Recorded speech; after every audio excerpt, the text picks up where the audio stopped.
Okay, welcome. I'd like to call this Finance Committee meeting to order. The first item is assignment for request for council action. 2490 budget amendments, 2491 amend salaries and benefits code vacation policy, 2492 2023 annual report job creation grant program, 2493 job creation grant for Sanders Food Corporation, 2494 ODOT cooperative purchase sodium chloride rock salt, 2495 grant application OBWC safety grant and traffic signal units, 2496 expenditure over 20,000 R&T fence parks department, 2497 amend 94311 schedule of charges and fees cemetery, 2498 McDack grant application police department, 2499 expenditure over 20,000 Paul Davis restoration fiscal year 20 chip grant, and add it on for 42224 24100 revisions to job creation grant program. First item we have is 2490 budget amendments, 2424.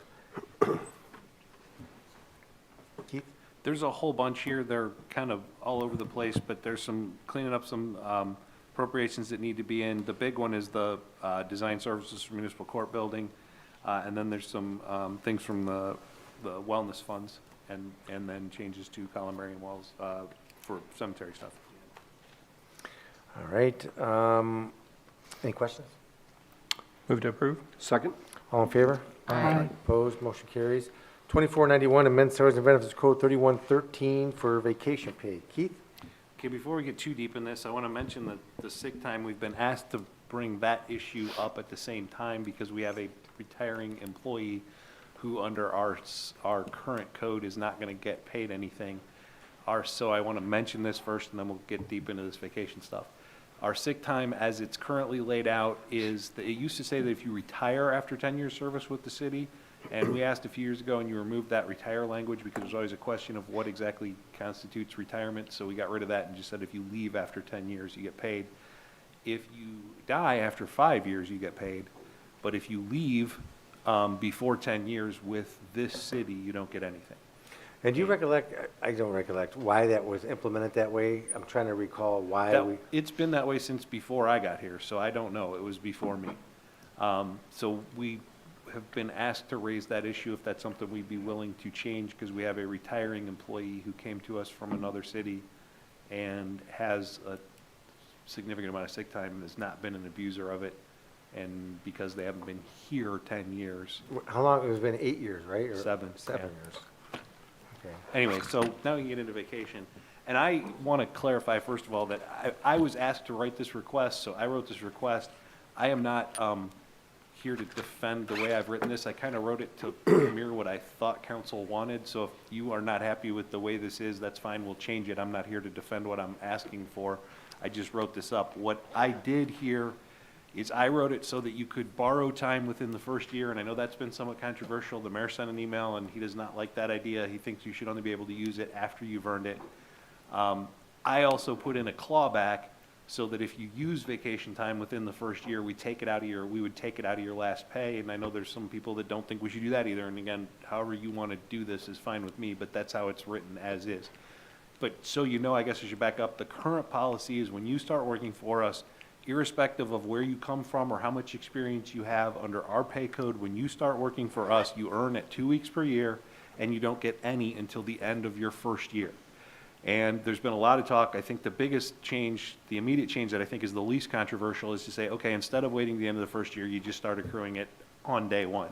And I have a few members of my department here, that would be great with us. It'd be actually it'd be less work for us because we would just start people accruing right away. Because as it stands now, if an employee starts on April 22nd, 2024, we have to put a note in and then go back in on April 22nd, 2025, give them their 80 hours, and then start them accruing from there.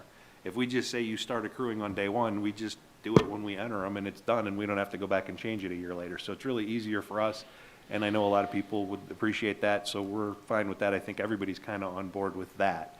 The questions are more do we want to do something for people who have a pre-scheduled vacation within that first time? And if you're within the first 6 months, you're not going to have a week off because we accrue it's 3.2 hours per pay period. It works out to 80 hours a year. So in about 6 months, you'd have 40 hours you could take a week. There are other ways around it. I mean, if you're in a department where you're able to earn comp time, you can use comp time to get around it, or you can just take leave without pay and for part of your vacation. I wrote it in that we would let people borrow, but I don't think that there's support for that, so we can get rid of that. That's fine. I also wrote it in so that there's a clawback, so that if you use vacation within the first year, we take it out of your last pay if you leave before serving a full year. But I don't know that there's support for that, and I'm not really sure where you are. The other questions that I didn't address, because I really don't know how you want to address them, we do not have a system to give people more than our baseline vacation. So in other words, and I use the example, you know, when Lorene retires, civil service will probably try and poach Liz from me, because that's generally what they do. The last 2 times they've had an opening there, that's how they've filled it, is taken my payroll clerk. If I need a new payroll clerk and I'm able to hire somebody from another city who's already a payroll clerk at another city and is familiar with OPERS and OPF and the union contracts and everything we do, it certainly would be advantageous. And I don't mean this that I'm special. I mean, this is, you know, similar to situations that everybody faces. If I'm able to bring somebody in who has, you know, 20 years or whatever doing this at another city, that's a big advantage to me and to the city of Medina, that we bring in somebody we don't have to train in all those things because they already do it. It would be beneficial for all of us as department heads to be able to say, okay, I've brought in this person that has this experience. And we specifically were talking about one with the judge, so he has the same situation. Or Nino's working on a hire right now where they're talking with a mechanic who's got experience working on these kind of trucks.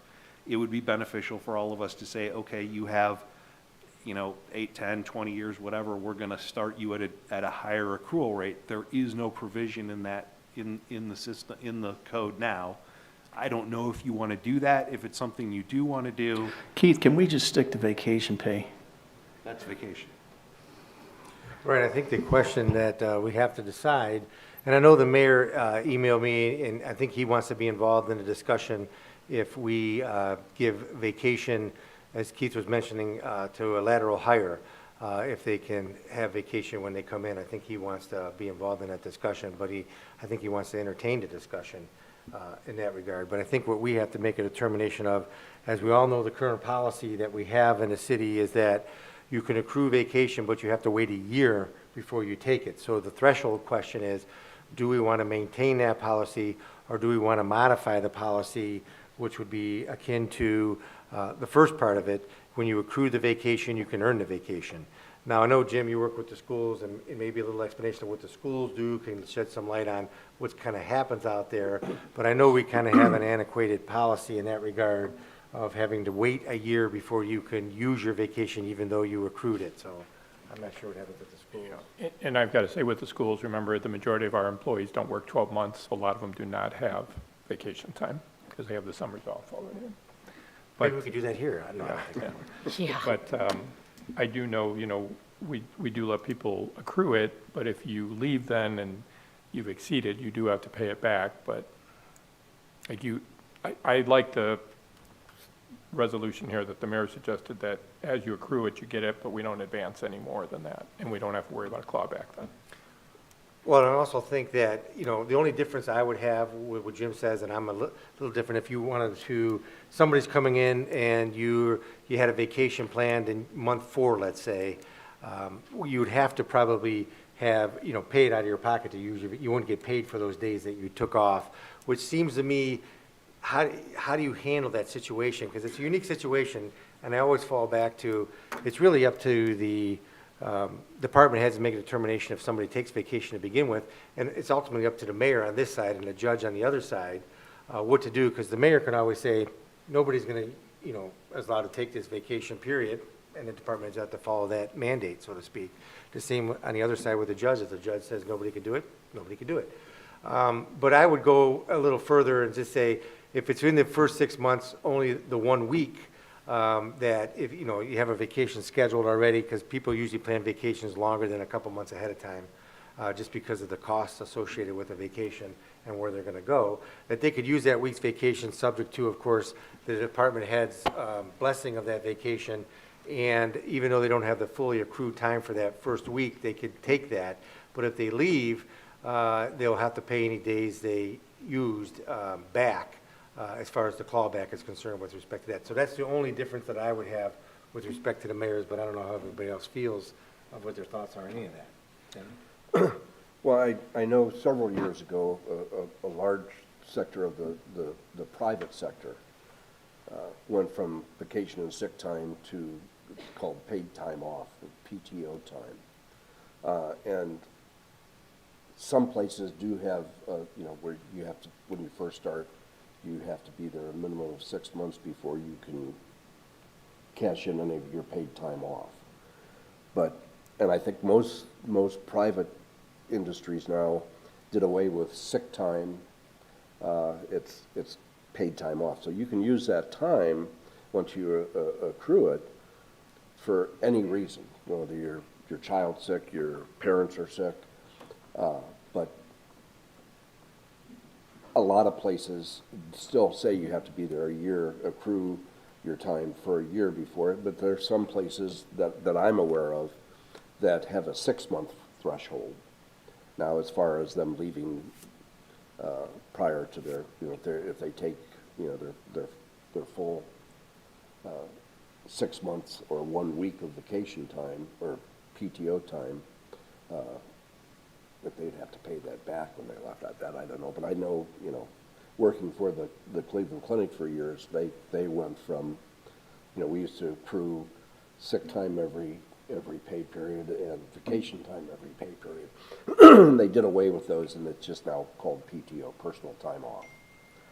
So I'm in favor of the suggestions that Keith made as far as the 6-month period. In 6 months, most people would have accrued 40 hours of vacation time. I don't know about the sick time and stuff, but I would be in favor of changing that. I agree with the 6 months in the accruing of the time from hire. So it's like a 6-month probationary period you're talking about? You earn it, you accrue it as you earn it, and you could use it when you accrue it, or you say you can't use it until 6 months? Can't use it Until 6 months. You can't use it until 6 months? Correct. Because you still have the other number of months within that same year that you could still use that vacation, that accrued vacation. Right, but I mean, I guess after 3 months, you would accrue 2.5 days, I would imagine. So you can't use that 2.5 days until 6 months, is what you're saying? I mean, I would do, this is just me, 90 days. But if you think that's too short, then 6 months, I guess, is the best thing. But I would do it before a year. So you start accruing, I think we talked about this before. So when I started my new job, I started accruing from my date of hire, but I can't use those until 90 days. But I was also hired in with more vacation as part of what we talked about, like bringing in talent. Obviously, I'm super talented, so they had to give me some vacation.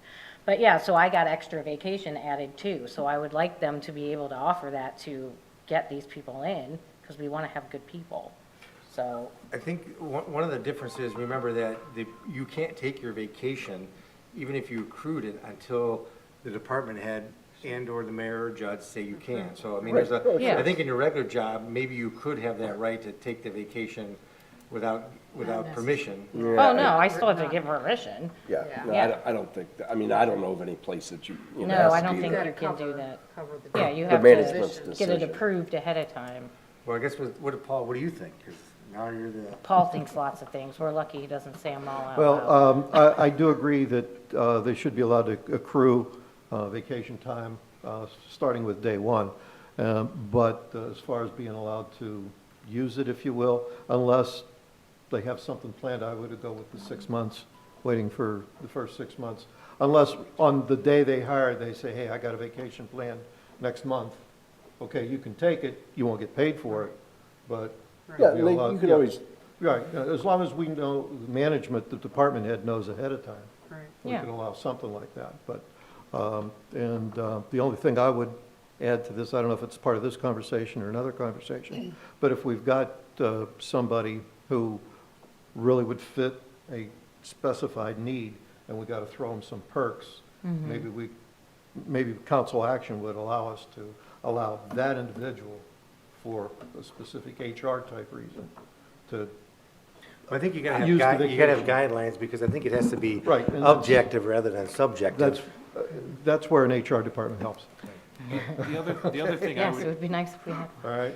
the other thing I would suggest, Paul, is if we're gonna make exceptions for specific situations, I would consider, I think you should consider delegating that authority maybe to Board of Control, because when it has to come back to council, when you're looking at offering a hire to somebody, to bring that all the way to council, it just takes too long. I mean, Board of Control Well, is, and that's why I said something, something other than the mayor or the finance department or something like that. Well, I think Somebody that who discussion, can have some- the mayor wants to be involved in that Right, discussion. right, so and that's something we have to talk But about. we go back to the later. other discussion, it sounds like it's about a 4-2, where 2 of us want to accrue and use it immediately, and 4 of us want to wait 6 months before we use it. And they'll give you a week, which takes off 6 months, of course, I guess. And then after 6 months, when you accrue it, you could use it Right. automatically whenever you use it. Is that? Yeah, and kind of I'm what not you guys are saying? objecting to, I mean, if, in the judge's instance, Kevin started tomorrow, and in 2 weeks, he already had a vacation scheduled, and if he's, he's got 3 hours built up or whatever, he can use that 3 hours, but the rest is gonna have to come out of his pocket. Wait, you just changed your mind. there. Well, no, I'm not changing my mind. I Well, you just see, said, you- I'm just saying, you- going from a year to 6 months. Well, you waited to our side, because that's what Jim and I are saying, but you said you had to wait 6-month probationary period. No, But no, now- no, no, no, no, no, no, no, no, no. I was in favor of changing it from a year. If the minimum was gonna be 6 months, I would be in favor of that. But if everybody agrees that, up to the CEO and the department heads, if they can accommodate a new employee, vacation time, Well, we're not doing, the mayor wants to discuss that, that's separate. We're just talking about, right now, existing employees, you get a job, do you want that person to wait 6 months before they can take and use their vacation? Or do you want that person to accrue it and use it as you accrue it? yeah, I'm not objecting to that. I'm not objecting. Well, which one to you gotta that. pick a side? I'm still on team 6 months. I know you are, and Paul is, and Jim and I are on one side, Denny's kind of floating here. Yeah. I'm just trying to nail him down a little bit of which way you wanna go. Yeah, I am totally fine with using what you've accrued immediately, as long as it's okay with. Okay, so it's 3-3. Judge, Oh, some input geez. from the court side. I know I don't count. I understand that. Just a couple quick things. One is, from the administrative standpoint, I don't know why you wouldn't simply change the rule to use it as you accrue it, because if you change it to 6 months, your finance department's going to have the same issue, and only now they're going to count 6 months instead of 12. So administratively, it doesn't make it any simpler for the finance department to track all this. That's point one. Point Good two point. is, if you go with a use as you accrue, I mean, what are we talking about here? We're talking about days accrued over the first couple months, which if a person, accrues them and they want a day off and the department head says, we can afford that, we can cover you for that day, I don't see how that disrupts operations in the least. And I'm not sure what principle it serves to simply make them wait 90 days before they can use something they've earned. Right. That's the second point. With regard to all of the other accommodations that Keith is talking about, and I agree with almost everything he said, that is for another day, I agree. I know the mayor wants to be involved, and that stuff has to be thought through a little more carefully. But the simple, step of making vacation time use as you accrue, that makes administrative sense. It makes PR sense with the employees. That's something that they will look favorably upon. It helps us maybe attract some folks to the job. But it's attractive because it's simple. That's the main thing. It's attractive because it's simple for your finance department and for the department heads. We can manage that. So that's my thought. Judge, you convinced me. Oh, wow, somebody switched, okay. So what do you guys still think that Is you is should that wait? simpler for you, Keith? it Your really group? is. The only thing I was gonna suggest is maybe as a compromise, since I don't think the clawback for a year is gonna fly anyway, but some of you don't want, so you could have the clawback at 6 months. I mean, then administratively, you just use it as you earn it. If you leave in 6 months, we take it out of your last pay. But I guess the question Okay, is, what? that's If they- covers what I was worried about. Again, they've earned it, why would you want to make them pay it back? I wouldn't be in favor of letting them borrow up to the 6 Well, month if they don't period. stay for 6 months, I mean, that's our security net. Like, what if they earn however many days? I know it's not a lot of money, but every penny counts, Mr. Spendthrift, you should know. But, you know, they take these 2 days of vacation, we pay them for it, they didn't work for it, and then they just leave after 6 No, months. they Well, had, they earned it. They earned it, they had to earn it already, you can't. I mean, they take- did, but, I know what you're saying, I guess. but always in the past, we've said you can't use it, period. Right. So, I mean, the compromise I'm suggesting is saying, okay, you can use it, but if you leave before 6 months, we're taking that back. You can't use vacation. And I can in 6 agree months. with that thought process, because, you know, we've invested so much money in training and Well, yeah. onboarding and things like that. That's a cost to us, and then the Right. person leaves before 6 months is up. We've got to go through all that again. So I can agree with Well, let me throw a little taking that wrench in week's vacation back, or that time, pardon? Let me throw a little wrench in that. What if you have to leave maybe because of a medical reason or some other issue that you really don't want to leave, but you're forced to leave? It's rare, but it could happen. Is that fair? If it's a permanent leave, if it's a temporary leave, of course, we won't do it. But if it's a permanent leave, you know, that's life. Keith, let me ask you though, or any of the department heads, how often do people leave after 6 months? It barely ever happens here. It's a good place to work. People are usually pretty satisfied. They're not leaving in 6 months. I think if they have accrued it, I just feel like we should not be taking that back from them if they leave. In retrospect, we don't take back sick time. They earn sick time immediately for every pay period. If they use that sick time and they leave before 6 months, we don't take that back from them because they've earned that as they go. They use it as they go. I mean, So isn't that the Have a same way as point, vacation yeah. time? I get it, I just worry that they're gonna take off, but I guess if you guys are taking good care of them, we're safe. No, we want to make sure we vet this out thoroughly and, you know, have a thorough understanding of what, because we're implementing a new policy, right? So we're only paying them for the vacation that they've accrued. So if they've only, let's say, accrued 3 days, and they want to take off 5 days, we pay them for 3. Yeah, I think, and that's up for discussion, so, but I think the answer to that is we would pay them for 3. Okay. And the other 2 would be leave without pay. Right.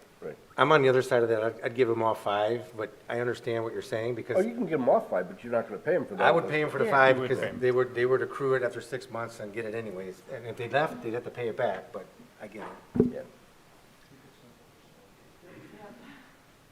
So is everybody, is everybody okay with, just accrue it as you go and use it as you go? Sure. And no probationary period on that? Is everybody okay with that? Yes. Yeah, Yeah. Is okay with, everybody okay with it? Because that'll be the first step, we would do that, and then we would, from there, we would talk about the mayor about doing laterals, because that's a little Yeah, bit more that's different. complicated. yeah. Okay, Keith has something. This, just to clarify, this does apply to employees that have started within the past year, right? Correct, yeah. Okay.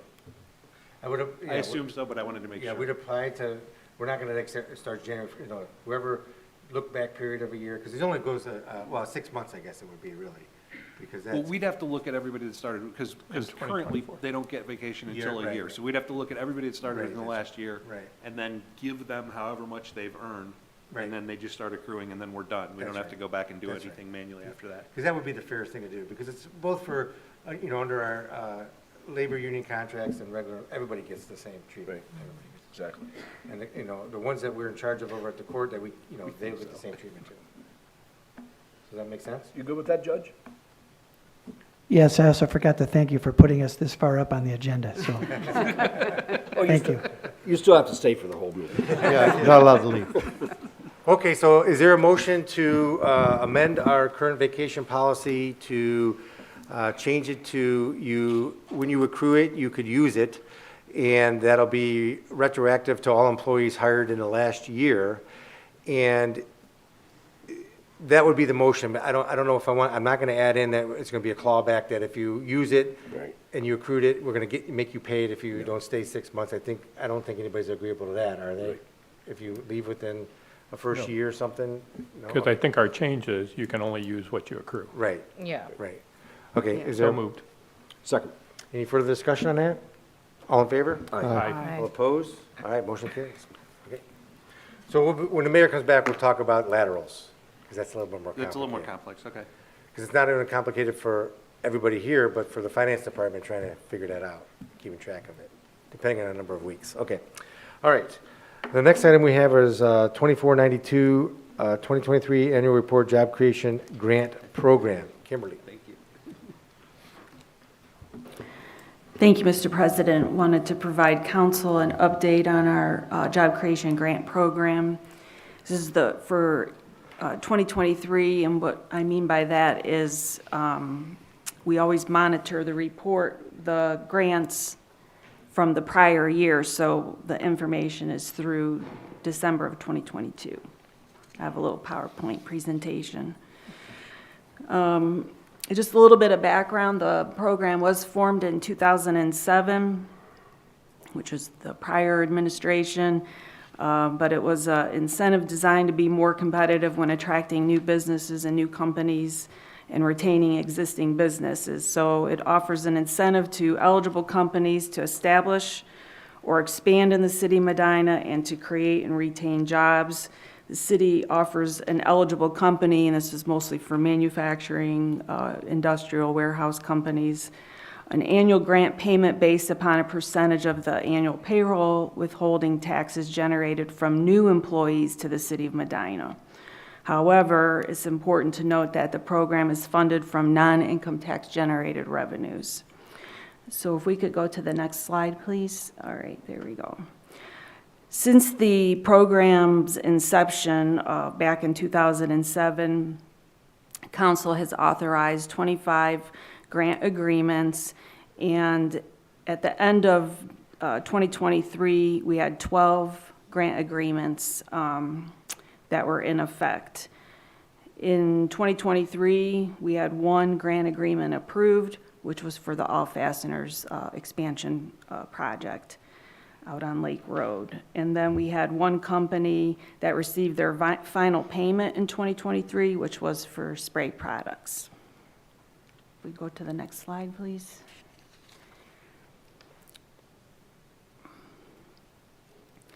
The total number of grant agreements monitored by the Economic Development Department in 2023 was 11, and of those, 10 of them were deemed to be in compliance.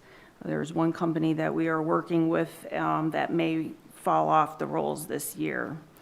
The Business Development Committee met last year for one agreement, which was for the All Fasteners company, like I mentioned earlier, and the total number of agreements that have either been rescinded or withdrawn since the inception of the program is a total of 5. And that's for various reasons.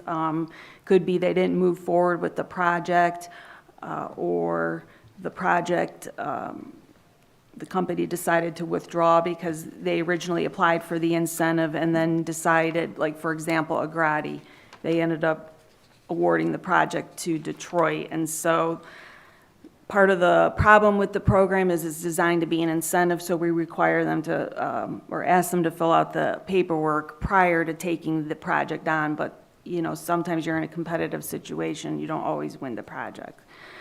Number of grant agreements modified since the inception of the program was 5, and sometimes companies get confused about maybe some of the verbiage or some of their numbers, they get mixed up a little bit, and so we have to go back and modify those agreements. We can go to the next slide, please. All right.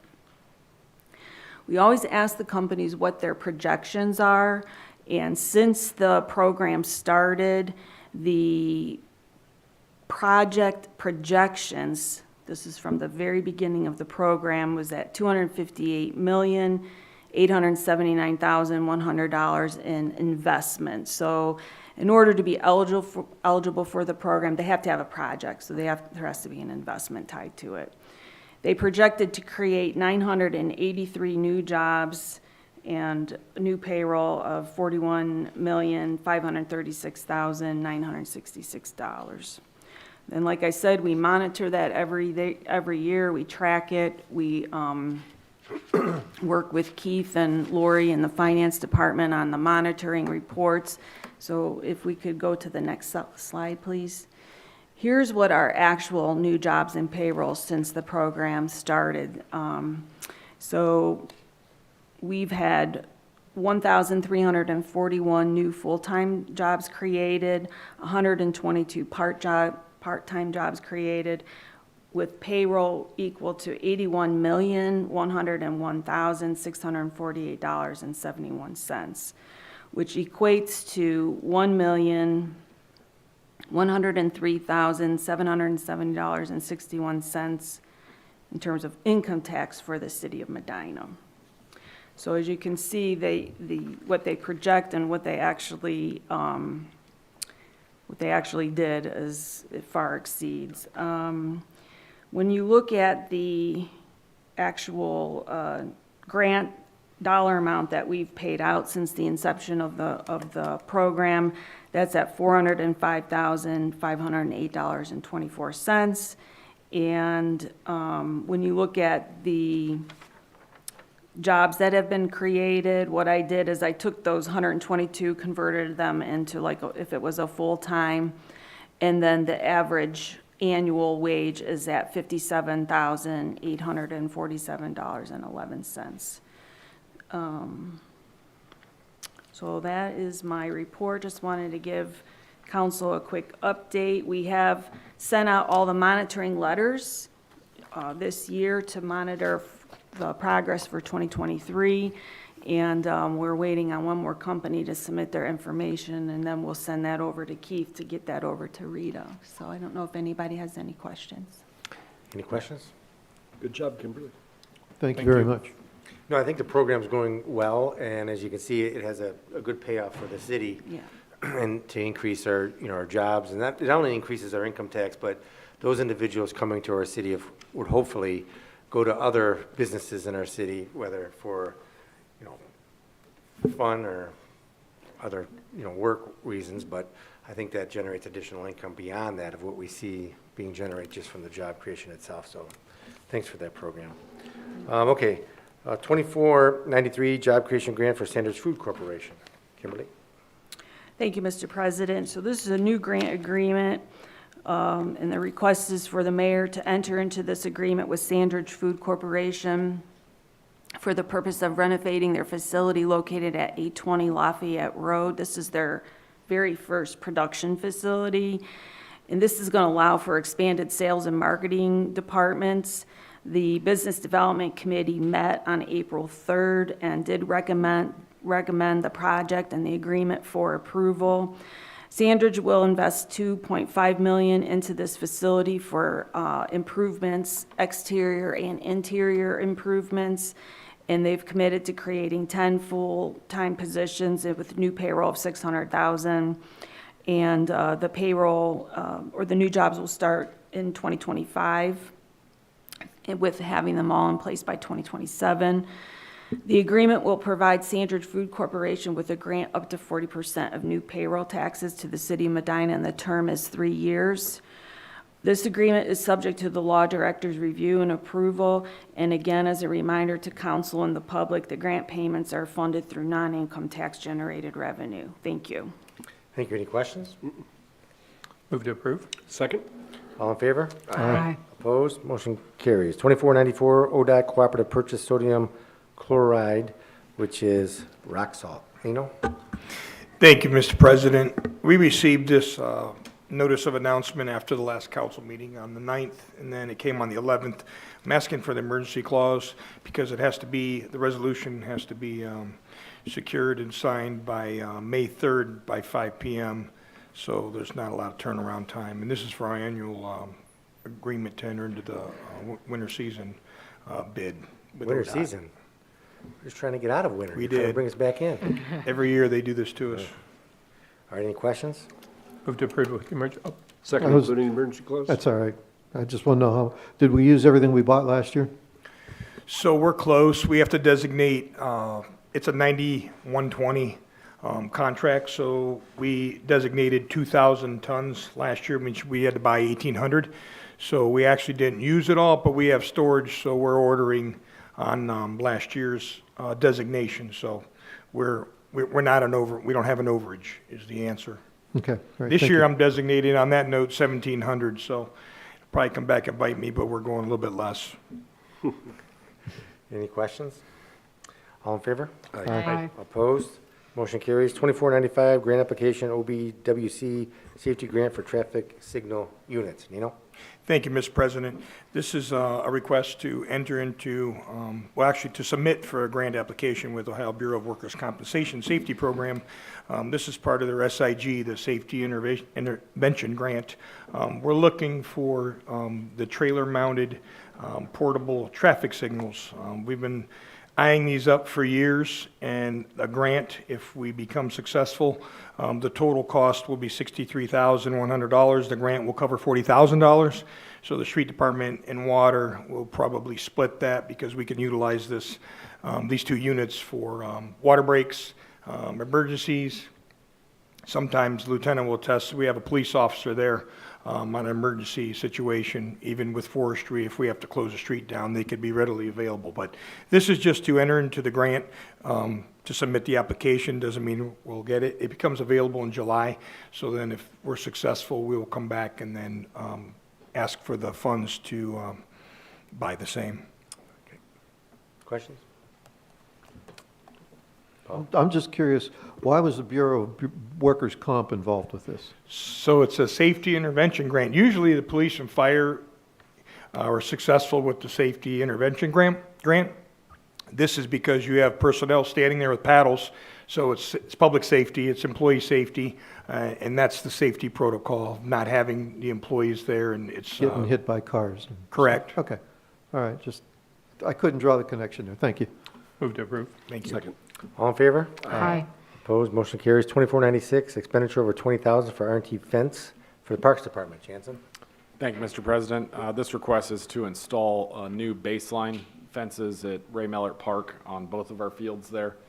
It's a 100-foot run down the first base and third base line on both fields. The current fences that are there are original and they're in disrepair, so we're looking to get those upgraded using carry-forward funds. Any questions? Move to approve. Second.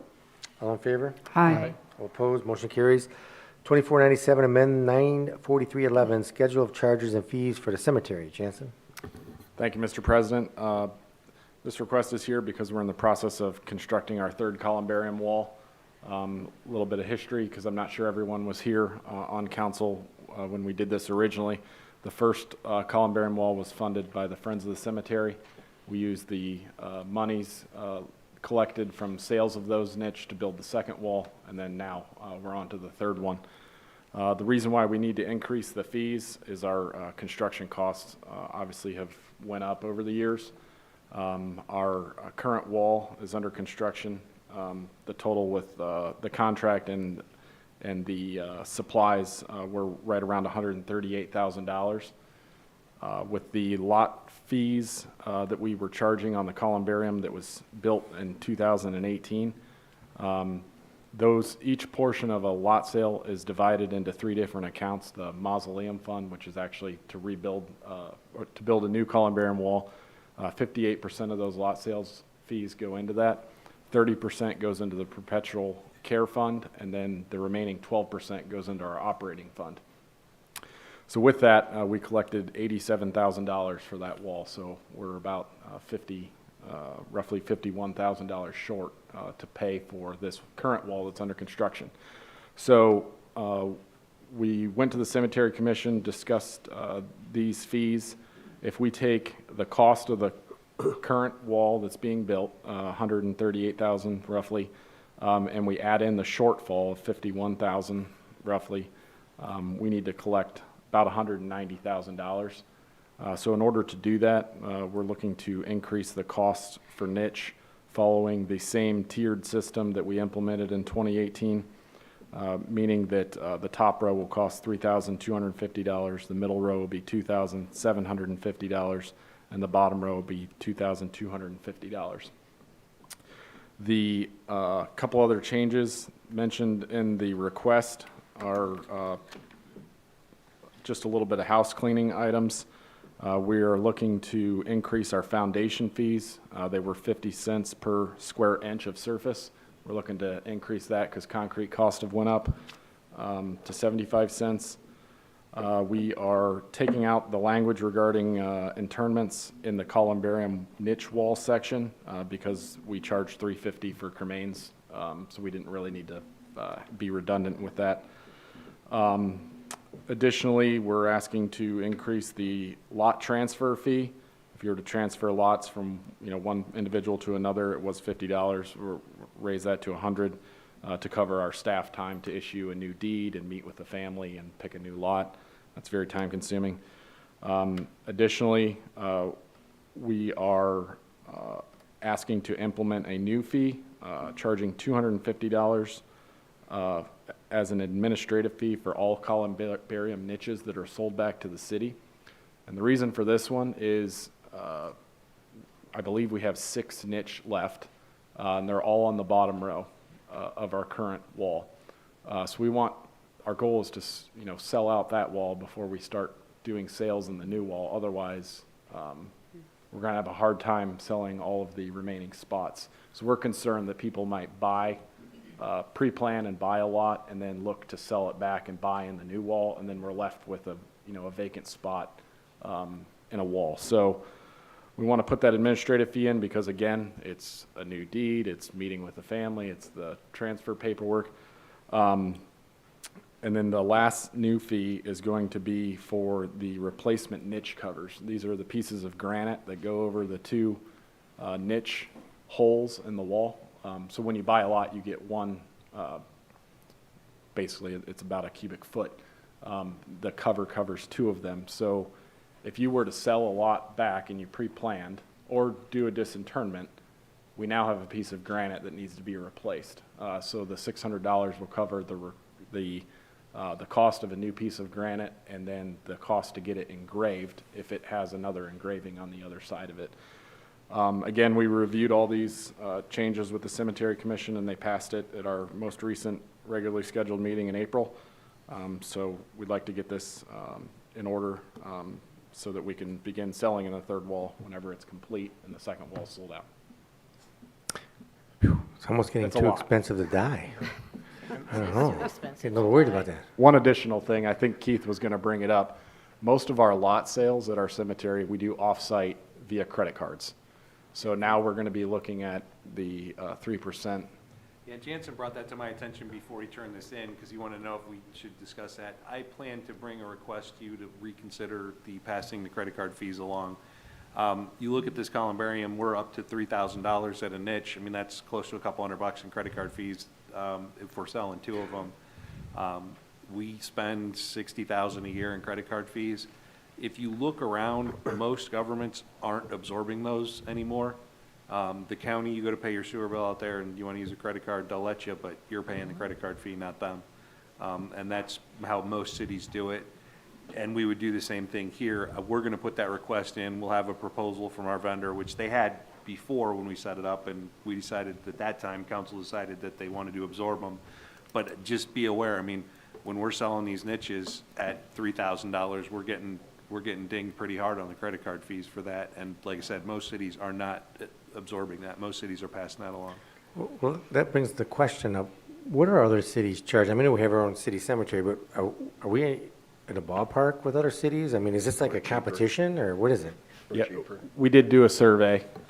Denny probably remembers when we reviewed that at the Cemetery Commission. We were a little bit towards the higher end now with this new pricing fee. We were right in the middle with our previous wall, but really the driving force here is we have one wall and it's expensive to build it and we need to recoup those costs. The only other alternative we would have is, adjust the percentages for how we're breaking out those lot sale fees. Do we anticipate any change in, I guess I don't know how to say, demand? I mean, with the prices doubling, Yeah, everybody. So- what's going to happen? Yeah, Everyone in that's a this good room. question.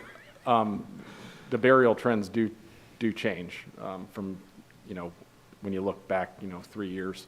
We are doing a lot more cremation burials now, but I think we have a very attractive spot there with the reflecting pond, the gardens that are around it. We have an in-ground cremain section that we just opened like 2 years ago, and we barely ever do any interments in there. People just want to be in the wall and be at that location, which, there's a value to that. And, you know, a lot of that is because of our partnership with the Friends and how well taken care of it is. And, yeah, I mean, it's pretty popular. Wow. Okay. Thoughts? People are dying to get in. Yeah. Questions on that, anybody? Move to approve? Second. All right, I guess you convinced everybody. I was just, you know, that's a big jump, but I guess it is what it is because the cost of the materials and everything to build the new wall have exponentially increased. You know, I guess you have to cover those costs. My only concern was people would maybe shop elsewhere, so to speak, but I don't know if a burial site is more akin to your roots of where you grew up rather than looking for the most attractive price place to be buried. I don't know. The other thing just to note is it's really hard to, because we're not comparing apples to apples when we call a cemetery and say, do you have a columbarium wall and what are you charging? Because there's pre-manufactured columbarium walls that you can buy out of a magazine, you know, that fit a certain amount of niche in them. But, you know, ours is built on site and it's, you know, the way it's professionally designed and it's not just your, you know, cookie cutter columbarium wall.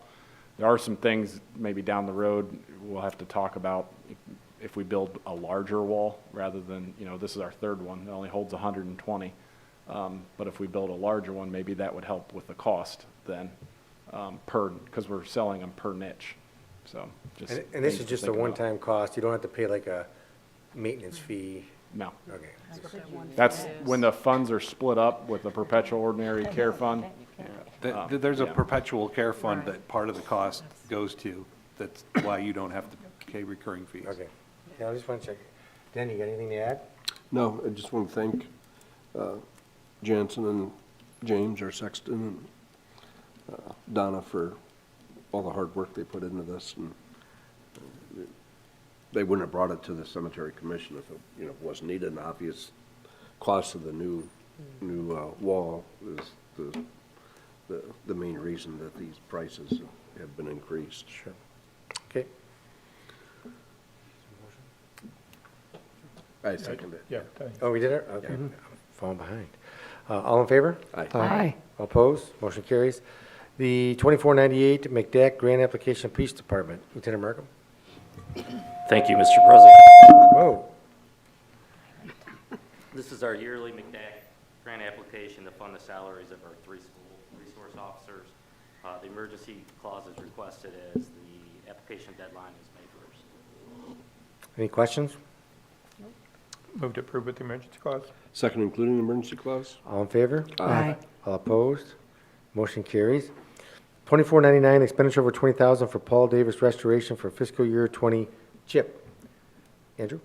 Thank you, Mr. President. This is our CHIP program grant for $21,687 at 30 Circle Drive. It's some plumbing work, replumbing much of the house, water heater relocation, new venting, and exterior water line.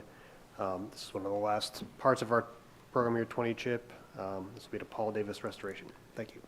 Any questions? Move to approve? Second? All in favor? Aye. Opposed? Motion carries. If no objection, we need to add 24,100 revisions to the Job Creation Grant Program. Hearing none, that's added. Who's handling this one? Is that Kimberly? Yes, thank you, Mr. President. So this request is to make a few small modifications to our existing job creation grant program to allow, there's a company that we're working with that we put this incentive on the table about a year ago, and going back and forth with them on job numbers, they came back and said, hey, we could meet the payroll, but not the job numbers. And so it got us thinking we need to look at the program to ensure that the incentive is based on today's economy. And what we're hearing from companies is they're not necessarily hiring more people, but they are increasing their wages. And so that was part of the reason why we took this to the Economic Development Committee to look at this. And after they weighed in on it, they came up with just a small change, which would, instead of creating 10 new full-time jobs, it would be 5 new full-time jobs, but keeping the salary at $330,000, which then would give us a base annual salary average of $66,000. In the packet, I had included the current program guidelines and then the modified ones. The committee did meet on March 7th and voted 11-0 in favor of the program and requesting a retroactive date of January 1st, 2024. This is also subject to the law director's review and approval. And the other item that I noticed when I was going through the changes, we still had referenced CCA in here, so I updated that with all the RITA, that we verify this through RITA. We did not make any modifications to the application. The application is still relevant, so it would just be a couple small changes to the program. And again, the grants are funded through non-income tax generated revenues. Thank you. Anybody have any questions? I'll make a motion to approve it, subject to final review of the law director. Second. All in favor? Aye. All opposed? Motion carries. Thank you. Thank you.